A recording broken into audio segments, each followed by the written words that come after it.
warahmatullahi wabarakatuh. Halo semuanya, perkenalkan nama aku Asifa Aulia, biasa dipanggil Acil. Aku berasal dari Garut, Jawa Barat. Di sini aku mau membagikan sedikit cerita tentang kenapa sih tahun ini aku memilih gap year. Perjuangan aku untuk bisa kuliah di perguruan tinggi negeri dimulai dari saat aku memasuki kelas 11. Bisa dibilang, aku adalah siswa yang aktif dalam berkegiatan dan cukup berprestasi, sehingga aku mempersiapkan diriku dengan peduli pada nilai-nilaiku. Dan karena nilaiku yang bagus, aku ikut serta dalam seleksi masuk perguruan tinggi berdasarkan prestasi, yaitu SNBP. Tapi ternyata di sana aku ditolak. Dari situ, aku mulai mempersiapkan diriku untuk mencoba jalur lain, yaitu SNBT. Dengan persiapanku yang saat itu mungkin kurang maksimal, akhirnya di sana pun aku ditolak juga. Dan karena aku yang masih ingin memperjuangkan UNIP dan jurusan impianku, serta faktor ekonomi yang menjadi penghalang aku untuk ikut ujian mandiri maupun daftar di PTS, akhirnya keputusan terakhirku adalah aku memilih gap year.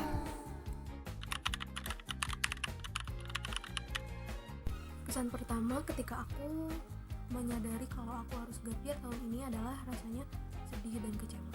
Karena di saat orang-orang udah berhasil mengejar unit impiannya, udah berhasil diterima di unit impiannya, lalu rasa kita tuh kayak ketinggalan, kayak kita masih stuck di sini, masih bingung di sini, masih nggak tahu harus kemana. Dan itu rasanya sedih dan kecewa berat dengan diri sendiri. Tapi dari situ aku mulai menyadari dan belajar bahwa ternyata dengan gap year ini menjadikan aku jadi kenal dengan diri aku sendiri. Mungkin menurut orang-orang atau stigma orang-orang yang masih banyak di luar sana, gap year itu bisa menjadi penghalang buat diri kita sendiri. Tapi menurut aku, gap year itu sebuah jeda di mana kita tuh jadi lebih tahu diri kita sendiri, lebih tahu kemarin salahnya kita di mana dan kurangnya di mana. Jadi menurut aku gap year nggak seburuk itu sih. Pertama adalah tanggapan dari keluarga aku sendiri, yaitu orang tua aku. Ketika aku memutuskan untuk gap year, tentunya mereka mensupport aku dan setuju dengan keputusan aku. Karena mungkin mereka itu orang tua yang enggak menuntut anaknya, enggak mempressure anaknya. Jadi ketika aku memutuskan diri aku untuk gap year, mereka mendukung aku dan mensupport aku. Nah, begitu juga sama teman-teman aku. Ketika aku kasih tahu kalau tahun ini aku gap year, mereka juga mendukung dan mensupport aku dengan sepenuh hati. Di BS Education ini, semoga ini bisa menjadi salah satu jalan terbaik atau jalan awal aku untuk menggapai cita-cita aku untuk bisa kuliah di perguruan tinggi negeri. Aku juga berharap di BS Education ini bisa menjadikan aku mendapat pengalaman baru dan pembelajaran baru, serta aku juga bisa membuat diri aku dengan versi yang lebih baru dan lebih berani.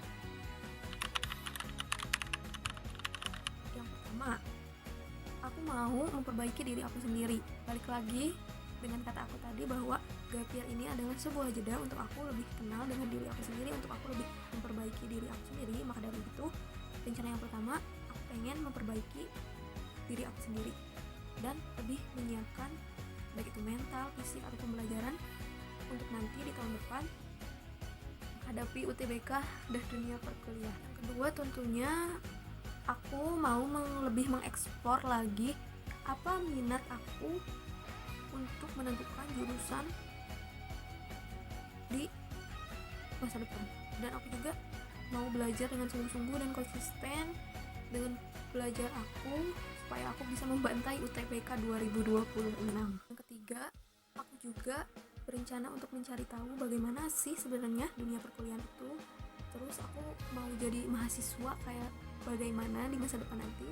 Serta aku juga mau belajar dan melatih public speaking aku untuk lebih baik di masa yang akan datang. Kenapa aku pantas menjadi salah satu penerima beasiswa di BS Education ini? Karena menurut aku mempunyai semangat dalam memperjuangkan diri aku untuk kuliah di perguruan tinggi negeri sekali lagi. aku juga mau belajar dan mempelajari hal baru lewat bias education ini. Dan karena menurut aku yakin ketika aku menjadi salah satu penerima beasiswa ini, aku yakin gap year aku gak akan berakhir dengan sia-sia. Dengan bias education, aku yakin itu adalah salah satu langkah awalku untuk mencapai tujuan aku untuk berkuliah di perguruan tinggi negeri. Dan aku yakin aku sendiri pasti bisa. Mungkin segitu aja cerita-cerita gap year aku tahun ini. Semoga bermanfaat. Terima kasih guys. Bye-bye.